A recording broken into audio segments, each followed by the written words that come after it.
ఉర్దూలో ఓ సామెత ఉంది. 1000 ఎలుకలు తిన్న పిల్లి హజ్ యాత్రకు బయలుదేరిందని. శుక్రవారం పర్యావరణ దినోత్సవం సందర్భంగా వైసీపీ అధినేత జగన్మోహన్ రెడ్డి మొక్క నాటుతూ తీసుకున్న ఫోటోని చూసిన వెంటనే ఓ ఉర్దూ సామెత గుర్తు వస్తే ఆశ్చర్యం లేదు.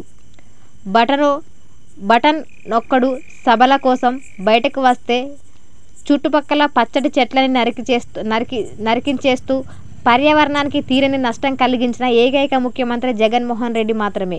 గత 5 ఏళ్లలో ఆంధ్రప్రదేశ్ రాష్ట్రంలో పచ్చదనం తగ్గిందంటే దానికి ఏకైక కారకుడు జగన్.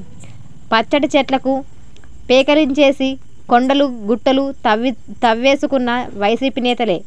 ఓ ముఖ్యమంత్రిగా సొంత రాష్ట్రానికి తీరని అపకారం చేసిన జగన్ ఇప్పుడు ఓ మొక్క నాటి సోషల్ మీడియాలో ఆ ఫోటో పెట్టుకున్నంత మాత్రాన పర్యావరణానికి ఆయన చేసిన నష్టం ఎవరూ మర్చిపోలేరు. ఈ ముఖ్యమంత్రిగా రాష్ట్రాన్ని కాపాడుకోవాల్సిన జగన్ ఏ ముఖ్యమంత్రి చేయలేనంత అపకారం చేయడమే కాకుండా ఇప్పుడు సోషల్ మీడియాలో ఈ భూమండలాన్ని ప్లాస్టిక్ భూతం కమ్మేస్తోంది. ప్లాస్టిక్ను నిరోధించడం ద్వారా పర్యావరణాన్ని